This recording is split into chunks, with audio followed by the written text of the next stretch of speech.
Olá, pessoal. Estamos aqui para começar um novo Hair Talk. Hoje a gente está recebendo a queridíssima Bianca Raja aqui para conversar com a gente sobre a testosterona e o cabelo. Com certeza, vai ser um papo muito legal. Obrigada pelo convite, Dr. Bruno. Excelente. E a gente também está contando aqui com a Lívia, nossa fiel escudeira que está sempre conosco. Vamos começar, então, conversando um pouquinho sobre esse tema que é tão moderno, né, que está super em voga. A gente sabe que está todo mundo usando, né? Todo mundo diz que não usa, mas quando você tem alguma pessoa mais próxima, você sabe que está todo mundo usando testosterona, tem uma galera procurando. Quem não está usando está querendo saber. Tá doido querendo. Tá doido querendo, com medo, mas tá querendo, exatamente. Olha, eu mesmo passo por isso, já te falei, né? A gente acabou conversando antes um pouquinho sobre isso e sim, a gente sempre tem vontade, né? Porque os efeitos são muito positivos. Sim. Mas a gente também tem medo aí do que pode vir a acontecer de efeitos colaterais, então a gente fica um pouquinho pezinho atrás. Com certeza, doutora. Assim, o mundo dos esteroides anabolizantes, ele tem sido um mundo cada vez mais divulgado, né? Isso é algo interessante porque traz bastante conhecimento para a população, então todo mundo agora conhece, não existe mais aquele tabu em falar de hormônios, mas ao mesmo tempo, pra gente que tá do outro lado, é um grande medo, né? Porque acaba que muitas pessoas utilizam sem necessidade. Exato. E gerando muito efeito colateral. Exatamente. A gente que tá do lado do médico precisa ter esse controle, né? De quem que tem essa indicação adequada e precisa realmente da utilização desses hormônios e não só os anabolizantes, né? Então, não só os esteroides, mas os outros hormônios também que estão sendo utilizados aí de forma até indiscriminada por alguns profissionais e que estão sendo prescritas, né? E que vai trazendo aí um dano à saúde até. Com certeza. Pior é quando não é nem prescrito, né? Que a pessoa usa por conta própria. Ah, sim, ainda tem esse. Seu coração já começa a fibrilar. Esses são os piores. Esses são os piores, né? Que a pessoa não sabe nem o que está usando porque comprou de alguém que não é de procedência conhecida. Então, pode ser o hormônio que está descrito, pode ser qualquer outra coisa ali dentro que ele está injetando ou que está tomando no corpo dele. E o mercado underground também tem crescido absurdamente, né? Então, o que acontece, assim, algo que a gente recebe com muita frequência. O paciente, ele quer usar, né? A pessoa quer usar, mas ela já tem receio de ir ao médico porque sabe que vai ser julgada de alguma forma. Então, começa a fazer esse uso indiscriminado, comprando com parceiros, com o pessoal da academia, né? Vai virando aquele banheiro de aplicação, né? Uma Exatamente. coisa assim, bem... Quem que me aplica? É uma profissional que está aplicando? Não, é ali o colega da academia. É a fila da agulhada. Não sabe nem onde que vai, qual é o local adequado da aplicação, mas faz. Porque está fazendo ali com frequência, aí tem riscos até maiores, viu, Bianca? Assim, contar um caso aqui que eu vi na minha residência, um paciente que aplicava anabolizantes, e ele teve uma infecção por Streptococcus. E esse paciente veio a falecer porque o Streptococcus dele era multiresistente e não respondeu a nenhum remédio. Então era um paciente de 39 anos, jovem, musculoso, super forte, aparência extremamente saudável, até porque utilizava os anabolizantes. E ele teve esse problema. Você falou dessa questão da aplicação, é muito importante também. As pessoas não prestam atenção nisso, que acham que a aplicação é uma coisa simples, né? Mas não é, tem que ser um profissional também adequado ali aplicado. E a Lívia pode falar isso pra gente com toda clareza do mundo, né, Lívia? Porque você sabe do processo de higienização também que a gente precisa fazer para realizar essas aplicações, né? Sim, com certeza, sim. A gente preza pela segurança, né? Em todos os procedimentos que a gente realiza, a gente tem que ter essa conduta. E quando você aplica em lugares que não tem procedência, ou por um conhecido, um amigo que não tem esse conhecimento, acaba que pode acontecer igual aconteceu com esse rapaz. Uma coisa que aparentemente é simples, né? Que as pessoas não veem tanta maldade com relação a dar alguma coisa errada, pode acontecer e acabar, como o caso desse rapaz, uma coisa bem mais grave que causou a morte dele. Então tem que ir no médico antes Pra de quem não usar, sabe, né? a Bianca falou com a Lívia, né? Exatamente porque a Lívia é enfermeira, então ela faz essas aplicações também. Hoje ela está com a gente em todas as nossa mão direita, em todas as etapas, mas ela também é enfermeira formada e por isso ela tem esse conhecimento. E quebra nosso galho em muitas coisas, muitas né? Graças a Deus e a Lívia, né? E isso é muito importante também por um outro aspecto, sabe? Então, esse paciente, além dele ter essa questão de dificuldades de procurar um profissional para ser orientado ao uso, ele também tem a dificuldade de deu merda. E agora o que eu faço? Ele sabe que ele vai ser julgado, né? É aquela questão, será que eu posso procurar um profissional agora que eu que fiz essa merda em mim? Pode, gente, tá? Tem que procurar sempre a pessoa adequada, antes e depois. Mas se deu merda já, fez errado, procura também. Tem que procurar, porque é muito sério, pode ter complicações importantes. Eu acho que essa questão, acho que até as pessoas que são leigas, elas pensam dessa forma, mas eu acho que, na minha opinião, que sou do meio do profissional de saúde, é até descabido isso, porque nós não temos nem esse direito de julgar a pessoa que está procurando a gente, né? Então a gente vai resolver o problema dela. Se ela que causou aquele problema, isso não é da nossa alçada, né? A gente não vai julgar porque ele fez uma cagadinha. O que ele fez já está feito. Voltando um pouquinho ao assunto, então. Bianca, me fala um pouquinho quais são as indicações que você vê hoje e que mais tem no consultório aí para a gente estar utilizando os esteroides anabolizantes. Perfeita colocação, Bruna. Assim, existem indicações. E é isso que as pessoas não entendem, muitas vezes, né? Então, acaba que a maior parte das pessoas acredita que a testosterona, ela é unicamente para finalidade estética. Mas não, ela é um tratamento médico para várias comorbidades.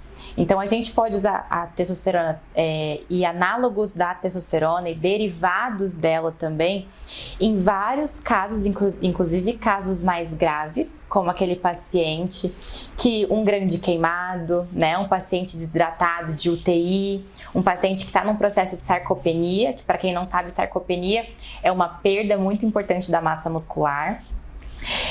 Então, assim, desde o paciente grave até o paciente saudável, que a gente acompanha no consultório, existem indicações.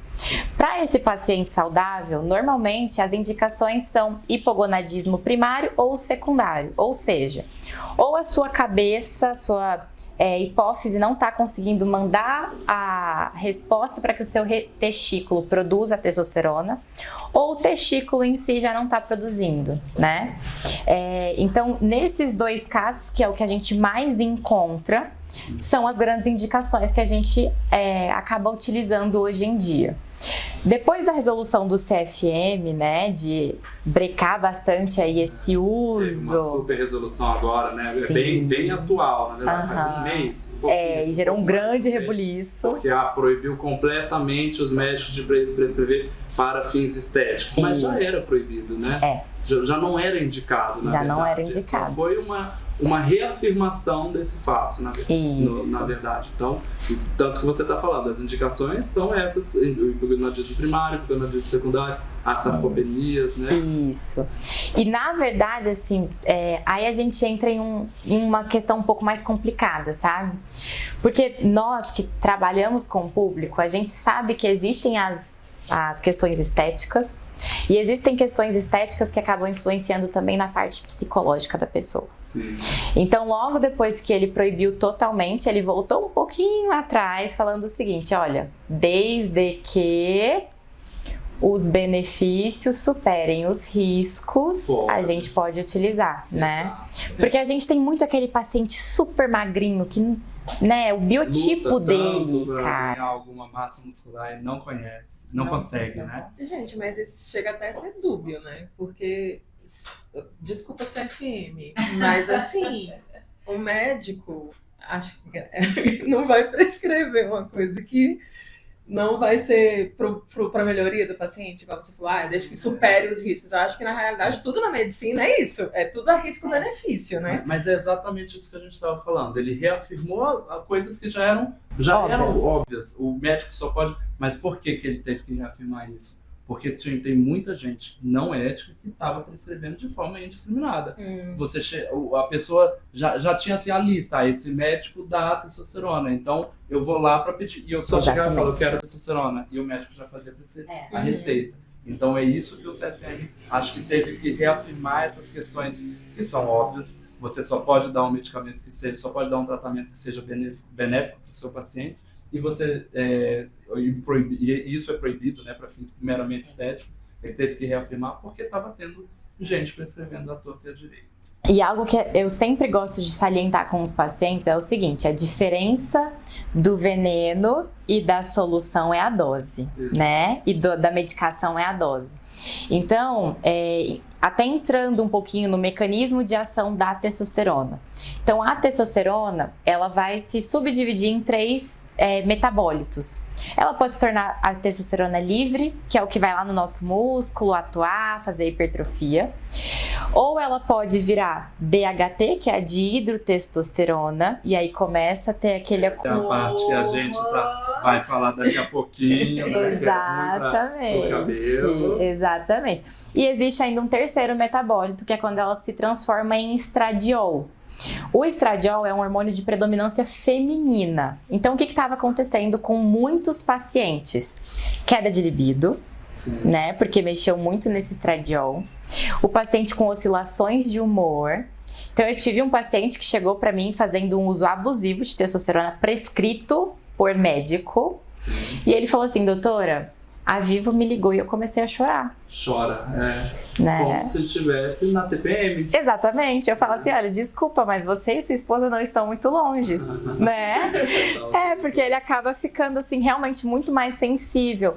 Perde algumas características masculinas, sem entrar em questão de gênero, né? Questão de gênero. Mas perde, assim, essas características do homem de ser um pouco mais direto, né? De não chorar tanto e tudo mais. Então, o problema é que, além desse uso indiscriminado, os próprios profissionais médicos começaram a prescrever doses muito altas, cavalares, entende? E aí ultrapassou e muito os benefícios que a gente pode sim ter com o uso do hormônio adequado. Sim, exatamente. Então, inclusive o benefício estético é um benefício também. A gente que faz cirurgia estética, né, que faz transplante capilar, a gente sabe, os pacientes têm um risco. Existe toda a cirurgia, todo o procedimento, mas o benefício daquele procedimento é muito maior e a recuperação da autoestima, o tanto que ele vai ganhar, vai trazer benefícios para ele. E por isso que a gente indica esse tratamento. É a mesma coisa quando a gente vai indicar aí a testosterona. Né? Até porque a gente faz um grande juramento quando a gente se torna médico, né? Então tem aquela parte ali de primeiro não ferir, exatamente, né? E aí acaba que algumas pessoas pularam o corguinho aí e acabaram complicando a vida de muita gente. Sim, com certeza. E pro cabelo, então, a gente estava falando da DHT, né? A gente sabe que a testosterona vai se transformar em DHT ali pela 5-alfa-redutase, né? E como que vai funcionar aí essa 5-alfa-redutase no corpo? Como que é a distribuição? Me conta um pouquinho. Então, a 5-alfa-redutase, ela está distribuída em vários dos nossos tecidos, mas ela tem uma predominância muito grande no couro cabeludo, né? Então, por exemplo, eu sempre converso com os pacientes, até aqueles que estão em uso da testosterona, por uma questão de reposição, que tem aquela indicação mesmo, a gente precisa adequar muito bem o metabolismo com o uso, né? Porque a partir do momento, assim, que você tá treinando bastante, que você tá fazendo uma alimentação legal e seu metabolismo tá preparado para que o receptor do músculo esteja livre para essa testosterona se ligar e fazer efeito, perfeito. Sim. Mas se você não estiver treinando adequadamente, os metabólitos aumentam. E aí, de acordo principalmente, né, Bruno, com a sua predisposição genética, os seus receptores de DHT são aumentados, né? Exatamente, é aquela questão, né? A gente chama de alopecia androgenética exatamente porque existe no cabelo os fios que estão predispostos a receber essa dihidrotestosterona. Tem gente que não tem. Então, a pessoa que passa ano e o cabelo tá lá inteiro, né? Chega na velhice e tem um cabelo bastante forte, essa pessoa não tem receptores de dihidrotestosterona nos fios de cabelo. Mas outras pessoas vão ter em todos os fios de cabelo da região superior. E aí ele pode cair todos. Por outro lado, alguém vai ter uma distribuição só de entradas. O que vai determinar como vai ser o padrão de calvície de cada pessoa é a genética dela. Então, pai e mãe. Antigamente falava, é só da mãe. Não é. A herança é multifatorial, né? Tanto do pai quanto da mãe, de multigênica, vários genes vão atuar aí nesse fator. Quantos fios, quais regiões vão responder à testosterona. Então, e vai depender muito dessa transformação, né, pela 5-alfa-redutase. Então, isso que você falou é muito importante. Se a testosterona está sendo usada no músculo, se a testosterona está sendo usada para outras coisas, você vai ter menos transformação em metabólitos de DHT e, por isso, essa DHT vai atuar menos. Então, vai ter menos queda de cabelo. Muitos estudos mostram que não tem relação entre o nível de testosterona em si e a queda de cabelo. A gente vai ter queda de cabelo com nível de testosterona baixo, homem careca, e homem com cabeludo com nível de testosterona alto. Né? Não é direto. Então a gente tem que saber exatamente que não é só o nível de testosterona, é essa metabolização, como está funcionando essa metabolização, como está funcionando todo esse... Exatamente. Lívia, por exemplo, cheia de cabelo na cabeça, né? E não sabemos a testosterona dela, não é? Não significa que tá baixa. Ninguém testou, exatamente. Eu tenho uma pergunta. As medicações que são usadas para o transplante capilar, elas atuam no couro cabeludo ou nos receptores da testosterona? Como que é? As medicações, duas medicações principais vão ser utilizadas aí para tratar a alopecia androgenética, o minoxidil e os inibidores da 5-alfa-redutase, finasterida e dutasterida. Então, o minoxidil ele atua por outra via, ele vai estimular o cabelo pela via dele, então aumenta a circulação do couro cabeludo, estimula o cabelo a ter um crescimento mais rápido, faz com que mais fios fiquem na fase de crescimento, porque os fios têm fases, né? Eles estão crescendo, outros estão parados, então engrossa os fios, todas as coisas que a gente quer, né? Ele engrossa, faz ficar maior, faz crescer mais rápido. Eu uso, mas eu não tô vendo isso. Não tá vendo? E não causa impotência. Nenhum dos dois. Não, mas eu comecei um uso há pouco tempo, então eu ainda Ainda tem pelo menos 3 meses aí para o minoxidil dar um efeito. E para você ver um crescimento muito longo, principalmente no cabelo feminino, vai demorar, porque o seu cabelo daqui tem anos que ele tá aí. Ele não cresceu agora.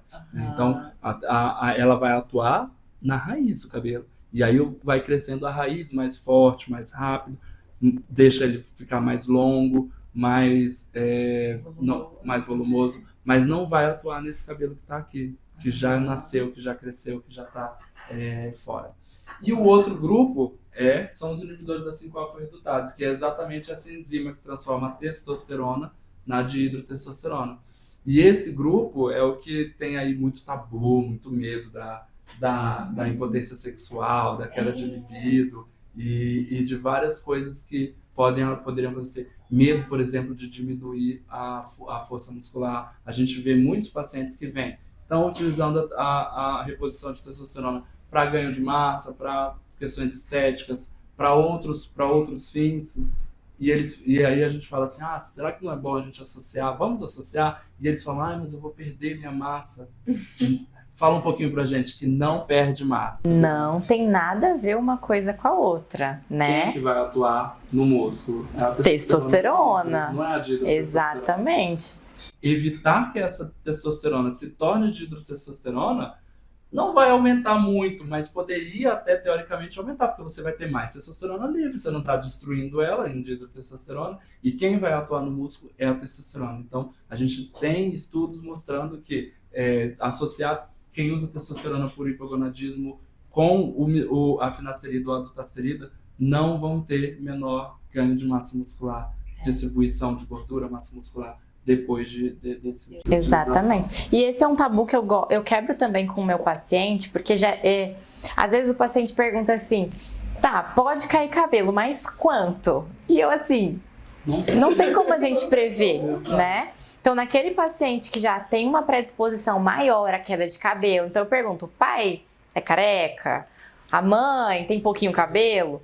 A gente muitas vezes acaba associando uma dose um pouco inferior, já junto com o uso da testo, para tentar brecar um pouquinho esse efeito, né? Até porque um grande problema que a gente tem no consultório também é o paciente que acha assim, tô tomando testosterona, minha vida tá feita, não tem que cuidar de mais nada, né? E parece, né? O Parece. paciente que toma testosterona, a libido aumenta, ele tem energia, ele faz tudo, ele malha, a vida, ele fica feliz. É quase o Prozac, né? Pílula de felicidade.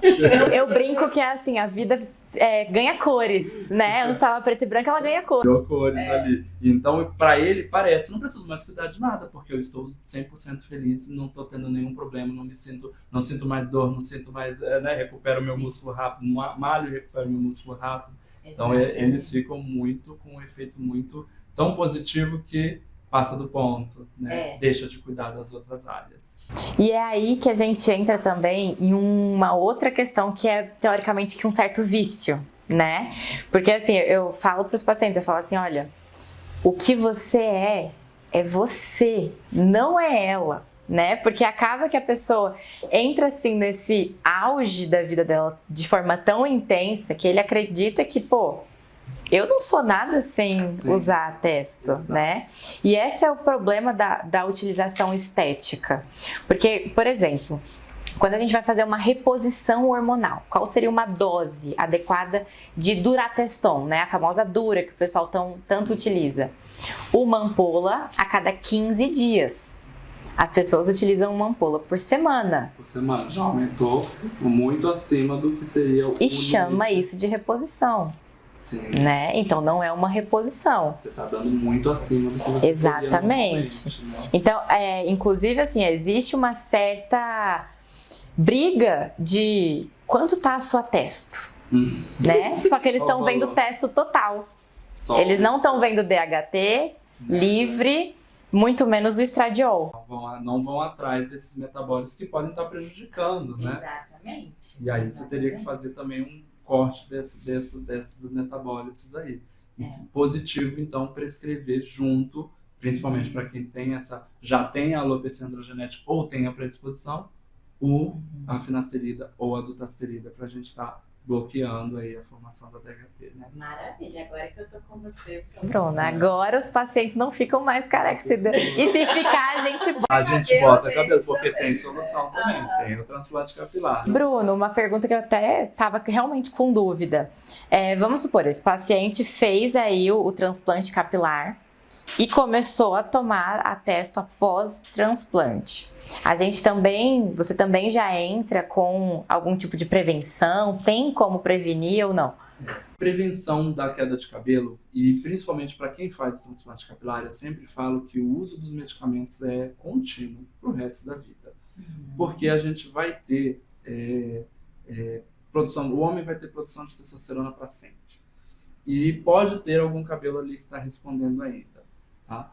A gente sabe que com 55 a 65 anos acaba estabilizando a queda de cabelo, já caíram todos os que iam responder. Mas antes disso, e a maioria dos nossos pacientes é muito mais jovem do que isso, vem com 20 e 30 anos para a gente fazer o implante, ele ainda tem fios que estão respondendo a testosterona.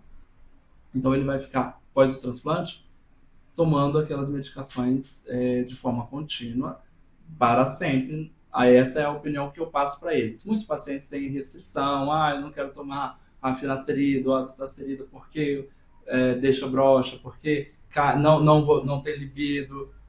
Aí a gente pode ceder nessa parte, né, tirar, porque se eu estou causando mal ao paciente, eu não vou manter aquele medicamento. Mesmo que isso seja só uma crença, a gente sabe que o efeito placebo existe. Então, por mais que os estudos mostrem que a incidência é muito, muito baixa e semelhante ao que ocorre no placebo, né, numa pílula de farinha, se o paciente teve aquele efeito colateral, ele está tendo, então a gente vai tirar para que ele deixe de ter. E é reversível também. Tá? Então, se ele optar por tomar testosterona, né, após o precisar e optar por tomar, a gente vai conversar com ele que é necessário que ele volte a tomar a dutasterida e a finasterida para prevenir essa queda de cabelo. Tá? Se ele não tomar, vai cair. Sim. Os cabelos que a gente implanta, não. Eles são definitivos, eles vêm da área doadora e essa área doadora, ela não responde nunca a testosterona. Chocada. Então o cabelo que trouxe não responde. Mas o cabelo que ele já tinha antes do implante pode vir a cair. E aí vai gerar novas falhas que não tinha e não foram tratadas. Não, mas isso agora que você me contou foi uma... Tô chocada. O implante ele é definitivo, ele é a solução definitiva para a calvície. Realmente não, os cabelos que você traz não vão cair, mesmo com a testosterona, tanto do tratamento exógeno quanto a produção de testosterona endógena não vai cair aquele cabelo. Ele é definitivo. Agora eu tô mais feliz ainda que vamos trabalhar juntos. Agora a nossa parceria parece que faz mais sentido ainda. A gente vai ter muitos pacientes daí. Se cair o cabelo, a gente põe de volta, mas a gente vai prevenir antes para não cair, para a gente conseguir manter o máximo possível de fios ali. Até porque quanto mais fios o paciente tem, melhor vai ser o resultado dele num possível transplante capilar também. Né? Eu falei da outra vez que o transplante capilar é mágico, né? Mas mágico não no sentido que é instantâneo, né? É mágico nesse sentido aí que, nossa, que o negócio não vai cair nunca, mas tem que ter paciência, né?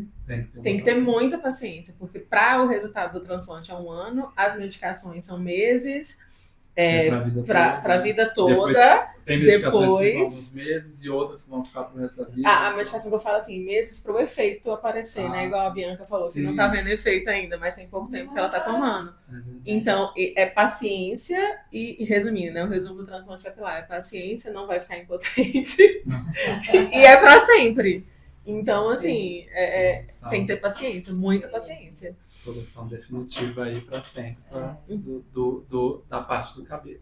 Não, e detalhe, né? Eu acho que, na verdade, isso serve tanto para o paciente implantado quanto para o paciente que quer ganhar músculo. Eu sempre falo, querido, paciência, né? Então, às vezes, o paciente chega assim para mim e fala... Não, porque eu tô pensando em usar, mas assim, doutora, eu não quero ficar igual o Paulo Musi. Eu falo, não vai. Você não vai do dia pra noite acordar. Fica tranquilo que você não vai. No mínimo, aí uns 15 anos de um treino muito intenso, dieta e hormônio. Se fosse fácil, tava todo mundo daquele não jeito. É? Né? Não. Ou, se fosse assim, você não vai acordar da noite pro dia só porque usou testosterona que vai acordar o Paulo Musi. Não vai ficar fortão, não existe. É engraçada a percepção do paciente, né? Realmente, quando o paciente está tomando uma medicação, seja para o implante ou no caso do músculo, né? Ele acha que realmente esse efeito é do dia pra noite. Dia pra noite. Ele dormiu, acordou uma semana, mas meu músculo não cresceu. Tem alguma coisa errada, esse negócio não tá funcionando. A gente ouve do minoxidil, né? Será que eu vou ficar peludo? Vai nascer pelo aqui? Aqui na minha testa não vai nascer tanto pelo. Vou virar o Tony Ramos. Não vai virar o Tony Ramos, porque não dá. Se fosse assim, a gente dava metade da dose. Seria ótimo que fosse, né? Porque a gente não precisaria se preocupar mais. Foi só fazer o remedinho e você tá perfeito. E até assim, entre nós, profissionais de saúde, a gente tem algumas dificuldades. Então, por exemplo, o meu cabelo tá caindo, né? E eu já estou impaciente. Então, eu também entendo o outro lado um pouquinho. Sim. Cabe a gente ir descontraindo essa questão e quebrando esses tabus que os pacientes têm, né? Então, eu tive um paciente esses dias que ele chegou pra mim 21 anos. Coisa mais fofa. Não, doutora, eu quero ganhar massa muscular. Aí eu falei assim, me mostra uma referência pra eu dar uma olhadinha. Porque às vezes, até eu que já estou muito acostumada a encontrar com os pacientes mais fortes e tudo mais, crio, né, aquela expectativa. Pedi para dar uma olhadinha. Aí ele me mostrou uma pessoa definida, bem bonita, assim, baixo percentual de gordura. Aí eu falei assim, não, tranquilo, em uns 4 anos você consegue. A carinha dele, ele foi minguando, que eu falei assim, eu acho que ele vai sair por aquela porta já. E uns 4 anos você Ele achou Eu que ia falei ser assim, não, em uns 4 anos você fica assim. Ele tava querendo ser hoje, pra ontem, tá? Eu quero ficar desse jeito aqui, mas é pra ontem, tá? E é importante também nas nossas 2 áreas a gente ser muito transparente, né, Bruno? Sim. Né?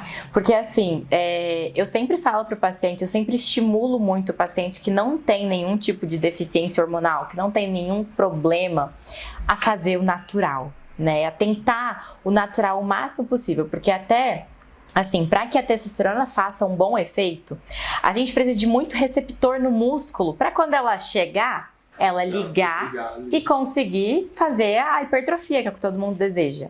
Então, muitas vezes aquela pessoa que tá treinando ali há 3 meses, né? E eu acho que isso acontece. Tipo, começou a cair cabelo, já, eu quero implantar, pelo amor de Deus. Exato. Né? Não, tem que ter indicações específicas. Então, o cabelo vai cair, vai ter que ter uma área de calvície pra gente implantar. Não é só porque começou a ter que ter um implante. É melhor a gente começar um tratamento clínico, né? Pra gente chegar aí a uma otimização, inclusive, do cabelo que ele já tem. Então, é isso que você falou, é muito importante. E ser sincero com, como você falou, com qual é o resultado alcançável com esse tratamento. Você vai amanhã ficar fortão ou você vai demorar 4 anos, né? E a mesma coisa é no implante capilar. Olha, vai ficar, você vai ficar cabeludo da noite pro dia? Não, vai demorar pelo menos 1 ano para nascer os cabelos. E tem gente que tem aquela área inteira de calvície e quer ter o cabelo de quando tinha 17 anos. Eu já chego e falo, olha, não é possível o implante tão denso em pessoas que têm uma área tão extensa. A gente vai ter um paciente que vai ter um dense packing quando você tem uma entrada menor, uma área menor, porque aí a gente põe aqueles cabelos um do ladinho do outro, eles vão nascer igual, um cabelo bem natural, bem jovem. Já para o paciente que tem uma área tão extensa, a gente vai ter que escolher uma área, que geralmente é a frente, óbvio, para ter uma densidade grande, e mais para trás a gente vai ter que trabalhar com o jogo exatamente. A gente vai trabalhar com o cabelo um pouquinho mais espaço, e ele vai trabalhar esse cabelo no dia a dia, joga o cabelo para um lado, joga para o outro e faz fechou. um corte diferente. Exatamente, a gente consegue cobrir toda a área com o cabelo implantado. Mas numa região mais posterior, a gente vai ter que acabar deixando os cabelos um pouquinho mais afastados para exatamente conseguir cobrir toda a área. Porque a densidade capilar vai ser o número de fios que a gente pegou, o número de unidades foliculares dividido pela área que a pessoa tem.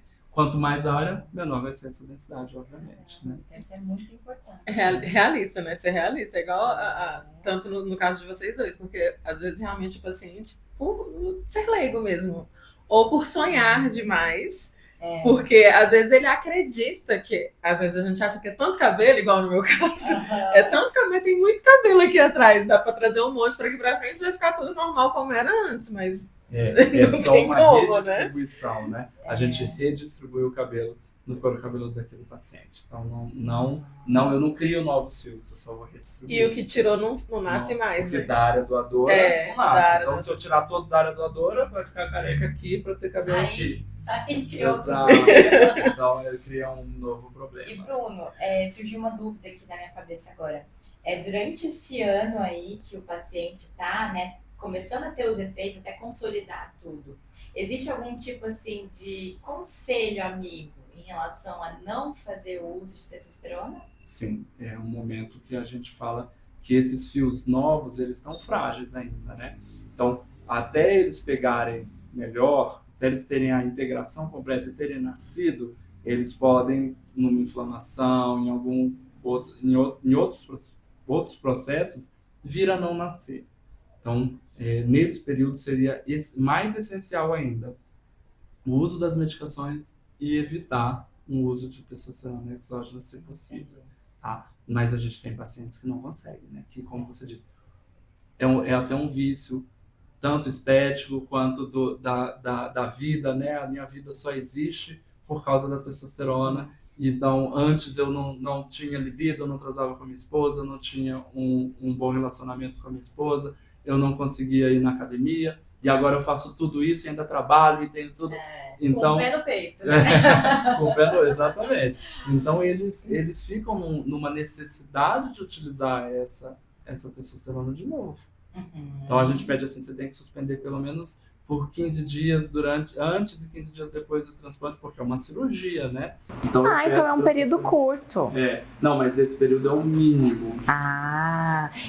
O ideal seria o ideal é ele suspender 15 dias antes e ficar até os fios nascerem, 1 ano depois. 1 ano depois. Eu fiz essa pergunta porque eu tenho um amigo meu que ele fez o implante jovem, né? Porque ele já fazia o uso, então assim, faz um uso crônico que a gente não indica, tá? E não é terapia de reposição hormonal, é um uso realmente em supradosagem, né? Suprafisiológico.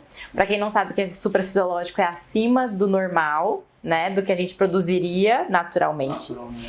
E aí ele fez esse implante super jovem e continuou com o uso, e agora ele fez novamente um outro implante, porque o cabelo que não foi o cabelo implantado, eu imagino, caiu E gerou novas áreas de falhas que agora ele precisa de novo repor nessas novas áreas, exatamente isso. E tem um limite de implantes? Não existe limite, enquanto estiver área doadora boa, densa, eu poderia estar tirando. Mas a gente tem visto muitos implantes secundários, terciários, que são implantes que os pacientes fizeram um primeiro implante e agora estão fazendo um segundo ou um terceiro. E isso ocorre não só pelo uso da testosterona ou pelo avanço, muitas vezes porque procuraram profissionais de baixa qualidade que não conseguiram fazer o implante bem feito. Então, tirou a área doadora, aí não nasceu nada na área receptora. A gente fica assim, o que aconteceu com esses fios? Sim. Morreram, né? Perdeu-se. E a gente vai tendo uma depressão da área doadora. Então, no primeiro implante está bem cheio, no segundo implante já está mais vazio. Depende muito de pessoa para pessoa. Tem gente que tem muito cabelo mesmo, dá para fazer até 2, 3, 4 implantes, às vezes com área capilar. Outras pessoas chegam no segundo implante e sai pouquinho fio já da área do cabelo. Aí a gente vai buscar o body hair, né, que a gente traz pelo peitoral, barba, para fechar cabelo. E esse também não cai? Esse também não cai, não com testosterona. Então a gente consegue, eles vão ter alguma transformação, alguma mudança, né? É importante frisar que o pelo corporal cresce pouquinho, né? Então não vai ser o cabelo que vai chegar até aqui. Mas eles têm alguma mudança e crescem um pouco mais do que eles cresciam na região corporal ao longo dos anos, tá? Mas eles vão ser sempre pelos corporais. Então a gente tem que usar esses pelos para essa região mais posterior, que vai ficar escondida, né? Que não vai ser exatamente a área frontal, onde o cabelo tem que ser mais bonito, mais natural, mais fininho, né? Legal. Se o meu começar a cair, então eu já sei com quem que eu vou fazer. Porque assim, eu já tenho uma predisposição genética, né? Então minha mãe tem pouquinho cabelo, exatamente. Minha mãe tem pouquíssimo cabelo. Você já está tratando com minoxidil. E a dudasterida. Você toma adulta também. Eu uso os dois. Para a mulher adulta, muito importante também, principalmente mulher em idade fértil, a dudasterida não pode ser tomada quando você quer engravidar. Então tem que suspender um tempo antes, esperar. Ela tem aí uma meia-vida longa, né, de 4 semanas, então tem que ter um tempo de suspensão. Eu tenho uma pergunta que vai caber para os dois. No caso da testosterona, né, a mulher também produz em menos quantidades. E a reposição é diferente da reposição que faz para o homem, ou não? Tô errada. Então, na verdade, assim, a mulher realmente ela produz em menor quantidade, mas a gente subestima muito a quantidade que a mulher produz. Até porque, para quem é leigo, isso é mais difícil de entender. Só que a dose que vem ali no exame é diferente da testosterona para os hormônios femininos. Então, normalmente uma vem em nanograma por decilitro e a outra por picograma por ml, né? Então, isso já dá uma certa falseada. A diferença é de 0, né?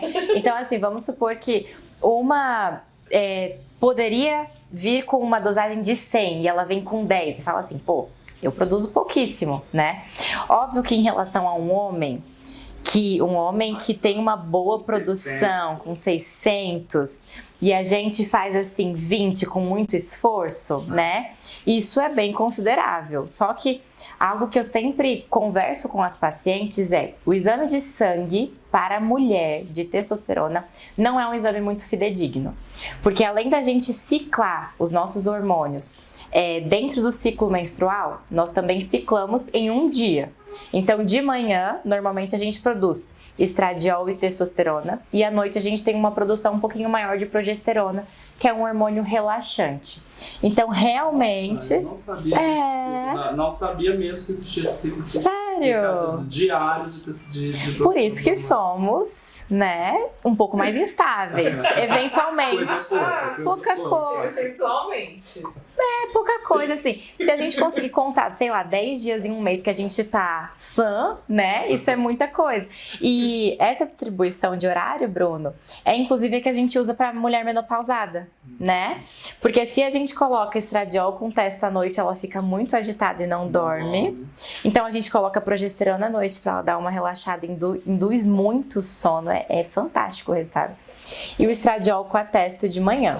Só que realmente temos uma produção diferenciada, principalmente porque a gente tem muito mais gordura corporal, né? Então a mulher, ela tem esse corpo mais ginecoide, né? Essa conversão, a gente tem uma enzima que chama aromatase, muito mais presente do que o homem. Então a nossa testosterona naturalmente é convertida em estradiol. O estradiol é assim, ame ou odeie. Então, ou você tá muito bem com o seu estradiol, ou ele tá acabando com a sua vida, trazendo sangramento uterino, TPM intensa, aquelas oscilações de humor horrorosa, miomatose uterina, endometriose, síndrome do ovário policístico. Então, a nossa produção, além de ser diminuída, a gente ainda converte muito. Então, assim, acaba com a própria testosterona ali. Eu brinco que Deus, ele é muito generoso, mas infelizmente nessa questão hormonal, a gente tem um certo déficit, a gente já parte da corrida um pouco mais para trás, sabe?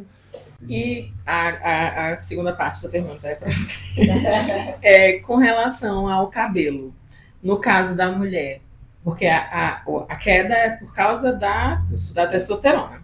Como a gente diminui, tem menos produção, né, igual ela explicou ali, que não é na realidade menos, é porque a gente converte demais, a gente fica brincando. A gente tem que mudar tudo nessa vida, né? A gente tem que complicar, né? Um pouquinho mulher, a gente não pode ser uma coisa só, a gente tem que virar várias.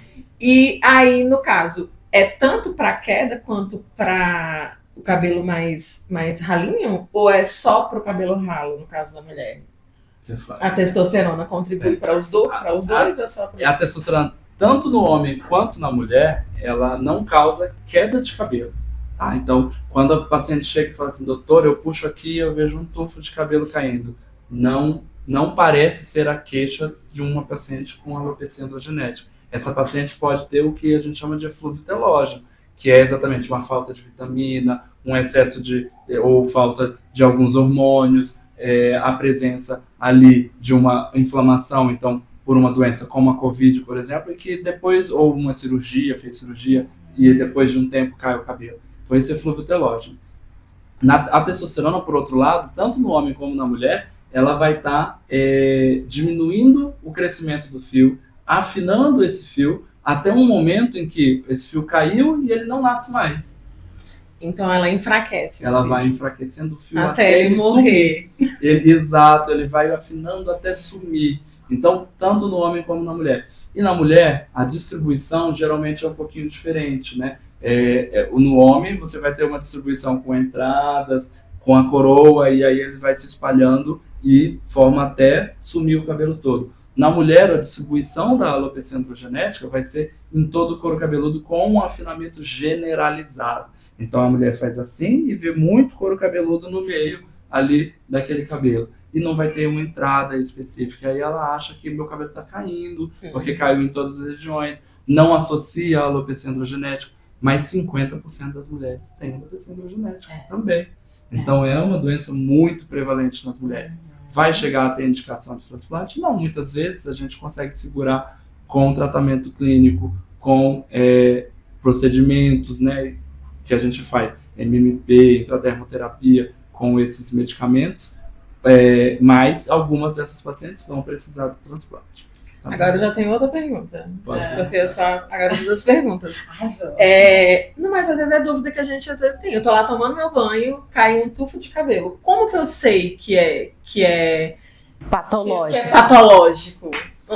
É uma pergunta bem leiga, mas assim, como que eu posso mensurar isso? Exatamente. O que a gente faz nessa mensuração de queda de cabelo é mensurar aí.